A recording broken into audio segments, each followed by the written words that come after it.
So, New Mexico Red Chile Sauce. We were just recently on a trip to New Mexico, and there you can order breakfast, lunch, or dinner smothered with sauce, and they have your choice of red sauce or green sauce, or both, which they call Christmas. So that's what we're making today, and we're going to need a red sauce for it. So I have here 8 New Mexico chilies. These were purchased in Hatch, and they are actually Hatch chilies. Oftentimes you'll see New Mexico chilies, and they are the same thing, but they're dried Anaheim peppers. Either way, these actually have a little bit of heat in them. When you're in Hatch, you have your choice of mild, hot, or extra hot. And these are the hot ones. And then I have 4 Guajillo peppers. They're also smooth skinned. All these are smooth skinned, which gives a smells like a bird. Not quite so fruity, not as fruity as the bumpy skin ones in general. And I'm also going to add, to get a little more heat in this, I'm adding 3 de Arbol chilies. And so what I'm going to do is sweat all these, get the seeds out, the stems, soak them, the usual drill, and then we'll come back and do something with them. So I'm just sweating these a little bit in a dry pan. These I'm sweating whole. I just want to bring out some more of the flavors, and then I'm going to let them cool a little bit, and then take the seeds out of them. You can do it the other way around. It doesn't really matter. All right, so my chilies are soaked. I got a cup of the soaking water and a cup of chicken stock. You could use vegetable stock if you want to make this vegetarian. I've got some hot oil in my pan, to which I'm going to put my onion and my garlic. And I'm just going to let those get cooked a little bit before we mix them in with everything else. And so while that's going, I can put the chilies in the blender. Come on. I have these in fairly small pieces, and the seeds are from the Arbol, which I wanted to keep. And I'm going to put in the cup of the soaking liquid, a teaspoon of salt. Well, I'm going to go a little less. And a teaspoon of Mexican Oregano.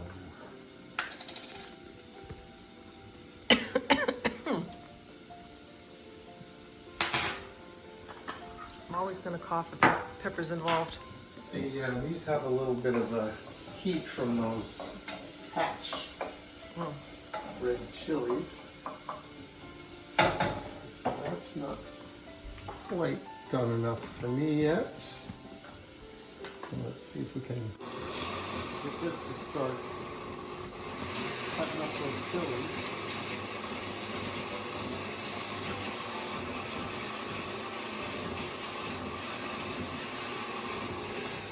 Okay, that's going along pretty well. That's good stuff there. I like the red one. So I want this to end up a smooth sauce, and I don't want chunks of onion floating around in there. So I am going to chop these onions up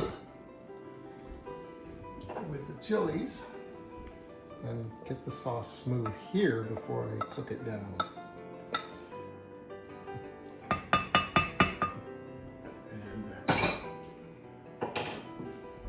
We will add more liquid, but I think I'll wait a minute.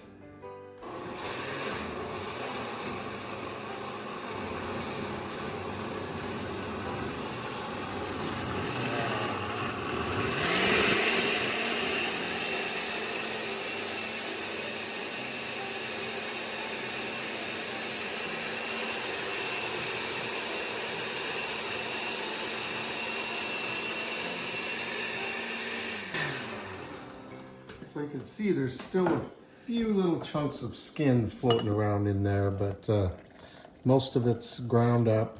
I'm going to add the cup of stock, and then once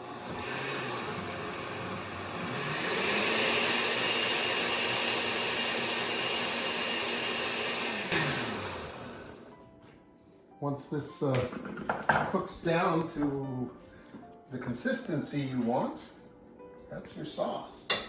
I'm going to add some more oil to the pan, and then start the sauce cooking over a probably kind of a medium-low flame for quite a while. I just want it to slowly thicken. You know, if I'd have been smart, I would have saved some of that chicken stock to clean out the blender. Yeah, that would have worked. It would have been, you know, just thinking too far ahead.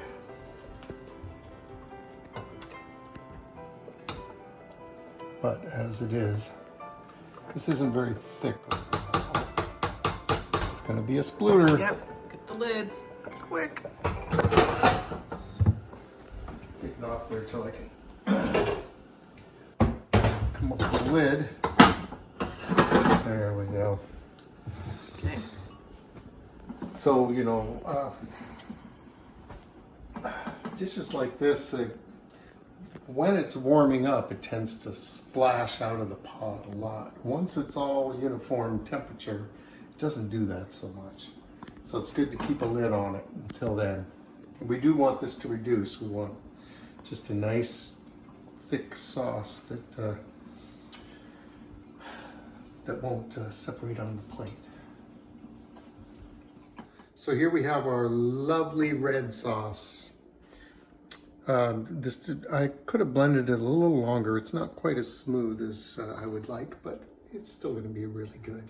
So thanks for watching Two Cooks in the Kitchen, and we'll see you next time.